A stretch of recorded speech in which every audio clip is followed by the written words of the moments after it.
वो लौटे थे चाय की टपरी से पेट भर कर, लेकिन मन में हल्की बहस लेकर। कुछ लोग वहां दान मांगने आए थे और राज को यह बात खटक गई थी। उसने बाबा से झुंझलाते हुए पूछा, बाबा आप ही बताइए, पहले अपना पेट भरा जाए या दूसरों का? मैं मेहनत खुद के लिए करता हूँ तो दान क्यों दूं किसी और को? और वैसे भी ये सब लोग जेन्युइन है या नहीं, कैसे भरोसा करें? बाबा, जो अब तक बहुत धैर्य से सुनते रहे थे, पहली बार थोड़ा गंभीर हुए। उन्होंने कहा, तो अब तक जो चाणक्य नीति का ज्ञान मिला वह सब व्यर्थ गया क्या? राज चौंका। उसने फौरन कहा, नहीं बाबा, मैंने तो सब समझा और याद भी रखा है। बाबा का स्वर शांत था, लेकिन उसके भीतर सच्चाई का गुरुत्व था। बेटा, उन्होंने कहा, ज्ञान की सबसे बड़ी पहचान यह है कि वह इंसान को विनम्र और करुणाशील बनाता है। जब तुम अपने लिए नहीं दूसरों के लिए भी सोचना शुरू करते हो, तभी ज्ञान तुम्हारे भीतर उतरता है, और जब ज्ञान आता है तो दान स्वाभाविक बनता है। बाबा ने फिर चाणक्य नीति का एक गूढ़ श्लोक सुनाया, यम दानम दृष्टिहीन स्फुर्यत कुर्यात् सुखितः। जो भी दान किया जाए वह इतना हो कि दाता स्वयं भी संतुष्ट और सुखी रह सके। फिर उन्होंने सरल भाषा में समझाया, दान हम दूसरों के लिए नहीं, अपने मन की शांति और कृतज्ञता जताने के लिए करते हैं। जब तुम इस दुनिया से कुछ पा रहे हो तो उसका थोड़ा हिस्सा लौटाना भी तुम्हारा कर्तव्य है, न कि कोई बोझ।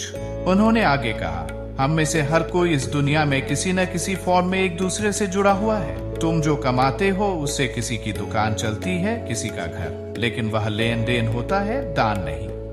तब होता है जब तुम बिना किसी शर्त के, बिना किसी अपेक्षा के, केवल किसी की भलाई के लिए कुछ देते हो। तीनों युवक अब चुपचाप सोच में डूबे थे। बाबा ने फिर कहा, अगर तुम किसी एनजीओ को डोनेट करते हो जो अनप्रिविलेज्ड बच्चों को शिक्षा देता है और तुम्हें वो काम अच्छा लगता है, तो वही तुम्हारे दान का असली स्वरूप है। जब तुम किसी की मदद इसलिए करते हो क्योंकि वह सही है, तब तुम अपनी नजरों में इज्जत पाते हो। और हाँ, दान प्योरली अपनी क्षमता के अनुसार ही करना चाहिए, किसी दबाव या दिखावे में नहीं। न कोई कंपैरिजन, न कोई कंपटीशन। बाबा थोड़ी देर रुके, फिर मुस्कुराते हुए बोले, और वैसे भी कहते हैं, नेकी कर दरिया में डाल, क्योंकि जो भी हम करते हैं वो किसी न किसी रूप में लौटकर हमारे पास ही आता है। अब राज के चेहरे पर एक नई मुस्कान थी। वह जो पहले सोचता था कि पैसा सिर्फ खुद की खुशी के लिए है, अब जान चुका था कि किसी और की मुस्कान में भी अपनी खुशी ढूंढी जा सकती है। उसने कहा, बाबा, मैं अब समझ गया हूँ, मैं दानवीर कर्ण तो नहीं बन सकता, लेकिन कोशिश जरूर करूंगा कि अपनी कमाई का थोड़ा हिस्सा दान में लगाऊं, मन से, मर्जी से और विनम्रता से। बाकी दोनों दोस्तों ने भी सहमति में सिर हिलाया। सिद्धार्थ बोला, मैं जब चैरिटी करता था तो सबको बताता था, जैसे कोई बड़ा तीर मार लिया हो, लेकिन अब समझ आया कि दान का असली अर्थ चुपचाप देना है, सिर्फ अपने मन के संतोष के लिए। आर्यन ने जोड़ा, अब हम तीनों चाणक्य की दान नीति को अपने जीवन का हिस्सा बनाएंगे और कोशिश करेंगे कि ये केवल ज्ञान की यात्रा न रह जाए, बल्कि सेवा और संवेदना की भी बन जाए। बाबा ने मुस्कुराते हुए आशीर्वाद दिया। और फिर बनारस की वो पावन शाम, जब गंगा के किनारे तीन दोस्त बैठे थे, अब केवल एक मुलाकात नहीं रह गई थी, वह बन गई थी एक यात्रा, ज्ञान से कर्म की, स्वार्थ से सेवा की और संदेह से आत्मविश्वास की। साधु बाबा ने जो चाणक्य नीति की पोटली खोली थी, वह अब 3 जिंदगियों की दिशा बन चुकी थी। गंगा किनारे की वह दोपहर अब शाम में ढल रही थी। आसमान हल्की केसरिया रोशनी में सिमट रहा था और घाट पर बसी हवा में जैसे शांति का संगीत गूंज रहा था।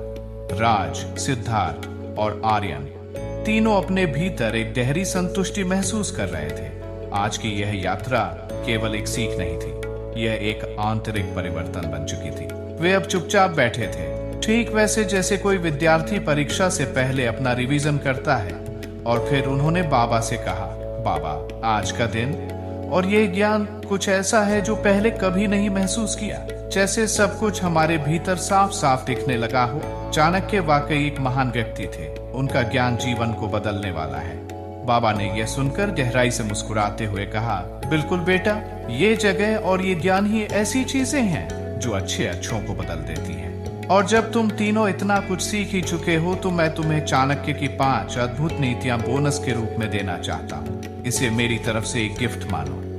बाबा ने कहा, चाणक्य कहते हैं, नात्यंतं सरलम भव्यम गत्वा पश्य वनस्थले सल्लास्तत्र वध्यन्ते कुब्जास्तिष्ठन्ति पादपा Do not be overly upright. The straight trees are cut first while the crooked ones remain standing. उन्होंने समझाया, इस दुनिया में बहुत ज्यादा सीधे बनने का मतलब ये नहीं कि आप अच्छे हैं। कभी कभी स्मार्ट बनना भी जरूरी है, वरना लोग आपका फायदा उठाकर चले जाएंगे और आपको पता भी नहीं चलेगा। जंगल में जो पेड़ बिल्कुल सीधे होते हैं, सबसे पहले वही काटे जाते हैं, जबकि जो टेढ़े मेढ़े होते हैं उन्हें छोड़ दिया जाता है। क्यों? क्योंकि मेहनत कौन करे तो बेटा सीधाई अच्छी है, लेकिन मूर्खता नहीं, समझदारी, विनम्रता और सावधानी, इनका संतुलन ही आपको जीवन में बचाता है। फिर बाबा बोले, कालः कांत्रं च मित्रं च देशं च व्यमात्मं कार्यमा कार्यं संपश्येत स्वशक्तिं चानुपश्येत। Always reconsider the right time, the right friend, the right place, income and spending methods and your own strength। उन्होंने कहा, हर काम के लिए सही समय, सही व्यक्ति और सही तरीका जरूरी है। यदि इन बातों का ध्यान नहीं रखा तो जीवन में मुश्किलें बढ़ जाती हैं। कोई भी निर्णय लेने से पहले ये सोचो, क्या ये समय ठीक है? क्या ये दोस्त वाकई भरोसेमंद है? क्या जो काम मैं कर रहा हूँ उसका तरीका ठीक है? जिन्हें ये समझ आ गई कि क्या राइट है, उनके जीवन में बहुत कुछ अपने आप राइट होने लगता है। बाबा ने तीसरी नीति के लिए श्लोक सुनाया, यो ध्रुवाणी परित्यज्य अध्रुवम परिषेवते ध्रुवाणी तस्य नश्यन्ति च ध्रुवं नष्टमेवहि। He who abandons what is permanent for the impermanent loses both। उन्होंने कहा, इस नीति का सार है, जो निश्चित चीजें तुम्हारे पास हैं उनकी कद्र करो और जो अनिश्चित है उस पर अंधा भरोसा मत करो। हमारी गलती यही होती है कि हम बड़े सपनों के पीछे भागते हुए अपनी मौजूदा खुशियों को छोड़ देते हैं और फिर जब वो सपना भी हाथ से चला जाता है तो हमारे पास कुछ नहीं बचता। जो मिला है उसमें संतोष सीखो और जो चाहिए उसके लिए मेहनत करो, लेकिन कभी भी निश्चित को खोकर अनिश्चित के पीछे मत भागो। अभी 2 नीतियां और बाकी हैं, बाबा ने मुस्कुराते हुए कहा, लेकिन उन्हें मैं कल बताऊंगा, क्योंकि ज्ञान को पचाने के लिए भी समय और मौन जरूरी होता है। तीनों युवकों ने सिर झुकाकर स्वीकार किया। अब उनकी आंखों में कोई संदेह नहीं था, बल्कि धैर्य था, प्रेरणा थी और एक नई अंदरूनी स्थिरता। बनारस की शांति से भीगी उस गोधूली वेला में जब गंगा का पानी सुनहरे रंगों से चमक रहा था, वही घाट के सीढ़ियों पर 3 नौजवान बैठे थे, शांत, स्थिर और पूरी तरह बदल चुके। आर्यन, सिद्धार्थ और राज, जो कुछ दिन पहले दिल्ली की थकी हुई भीड़ से भागकर यहाँ आए थे, अब खुद को जैसे किसी नई रोशनी में देख रहे थे। साधु बाबा ने मुस्कुराते हुए कहा, अब मैं तुम्हें चाणक्य नीति की 5 अंतिम और अद्भुत नीतियां देता हूँ, एक गुरुदक्षिणा के रूप में। इन्हें गहराई से समझो और जीवन का हिस्सा बना लो। 1, बहुत अनरियलिस्टिक मत बनो। Be realistic in your ambitions. जो अनिश्चित के पीछे भागता है वह निश्चित को भी खो देता है। बाबा बोले, अगर तुम अनरियलिस्टिक गोल्स के पीछे भागोगे तो न तुम कभी संतुष्ट रहोगे और न ही खुश। जीवन में जो तुम्हारे पास है उसकी कद्र करना सीखो, नहीं तो वो भी हाथ से निकल जाएगा। इसलिए कभी भी उस चीज के पीछे मत भागो जो केवल दिखती है लेकिन टिकती नहीं। 2, महानता गुणों से आती है, नॉट फ्रॉम पोजीशन। कौ महल की छत पर बैठ जाए तो गरुड़ नहीं बन जाता।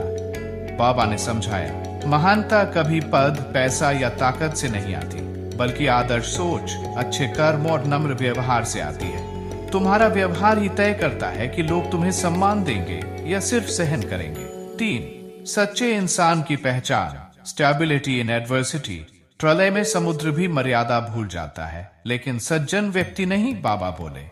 एक असली इंसान की पहचान तब होती है जब विपत्ति आती है। सच्चा इंसान वही है जो मुश्किल हालातों में भी मर्यादा और शांति से काम लेता है, बिना दूसरों को नुकसान पहुंचाए।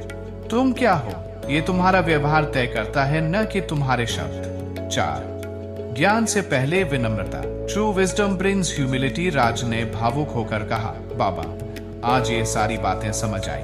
पहले हमें लगता था कि हम बहुत कुछ जानते हैं, लेकिन अब पता चला कि जानने का मतलब सिर्फ पढ़ना नहीं, जीना होता है। बाबा ने सिर हिलाया, बिल्कुल बेटा, ज्ञान वह है जो तुम्हारे व्यवहार में दिखे और दान वह है जो तुम्हारी आत्मा को शांत करे। जब ये दोनों मिल जाएं, तब जीवन का असली सौंदर्य सामने आता है। 5, ज्ञान को बांटो। Share what you learn. अब तीनों युवकों के मन में सिर्फ खुद के लिए नहीं, बल्कि दूसरों को बदलने की भी इच्छा थी।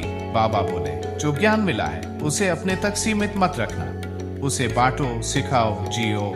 यही तुम्हारी सबसे बड़ी सेवा होगी और यही तुम्हारा असली बदलाव। बनारस के घाट अब धीरे धीरे रात्रि के अंधेरे में समा रहे थे। गंगा की लहरें शांत थीं, जैसे सब कुछ पूर्ण हो चुका हो। राज, सिद्धार्थ और आर्यन ने बाबा को एक छोटा सा उपहार दिया, एक चाय की प्याली और एक रुद्राक्ष की माला। बाबा ने कहा, बच्चों, इस उपहार की जरूरत नहीं थी, लेकिन तुमने इतने प्रेम से दिया है तो मैं रख लेता हूँ। पर याद रखना, ज्ञान तभी सार्थक है जब वह तुम्हारी जिंदगी की दिशा बन जाए। तीनों ने भावुक होकर बाबा के चरणों में झुकते हुए कहा, बाबा, हम वादा करते हैं इस महान चाणक्य नीति के ज्ञान को सिर्फ याद नहीं रखेंगे, बल्कि अपनी जिंदगी में उतारेंगे और दूसरों तक पहुंचाएंगे। बाबा ने हाथ उठाया, जाओ बच्चों, और दुनिया को एक बेहतर जगह बना दो। अब वे केवल सफल होने के लिए नहीं, बल्कि सार्थक होने के लिए नहीं, बल्कि सार्थक होने के लिए नहीं, बल्कि सार्थक होने के लिए नहीं थे, क्योंकि अब उन्हें मिल चुका था एक गुरु, एक दिशा और एक चाणक्य नीति। अब वो समय आ गया था जब आर्यन, सिद्धार्थ और राज को वापस लौटना था, वहां जहां से वे भाग कर आए थे, दिल्ली। लेकिन इस बार वह वापसी भागने की नहीं, बल्कि संवरने की थी। वो तीनों अब वो नहीं रहे थे जो कभी थे। उन्होंने तय किया, काशी की विदाई गंगा आरती के साथ होगी, वो भी नौका विहार करते हुए। बोट पर बैठकर धीरे धीरे बहती गंगा की लहरों के बीच, जब आरती की घंटियों की गूंज और दीपों की रोशनी उनके चेहरों को छू रही थी, एक गहरा भाव उनके भीतर उठ रहा था।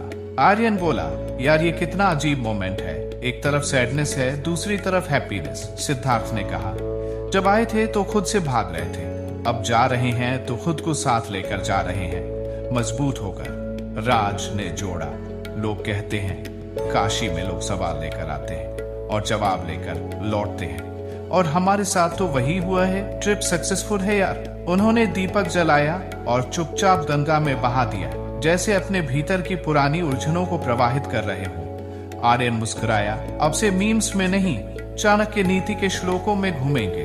तीनों ने ठहाका लगाया, लेकिन वो हंसी अब पहले जैसी हल्की नहीं थी, अब उसमें गहराई थी, बदलाव की पहचान थी। अब से हमारा नया मंत्र सक्सेस, सेटिस्फैक्शन और हैप्पीनेस, और हमारे पास है चाणक्य नीति का रास्ता।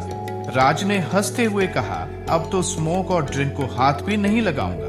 बाकी दोनों ने उसकी ओर देखा और जोर से हंसते हुए कहा, वो तो हम दिल्ली लौटकर चेक कर ही लेंगे। अब यह विदाई नहीं रही, यह एक नई शुरुआत थी। उन्होंने साधु बाबा को श्रद्धा से एक छोटा सा उपहार दिया और उनके चरणों में झुककर आशीर्वाद लिया।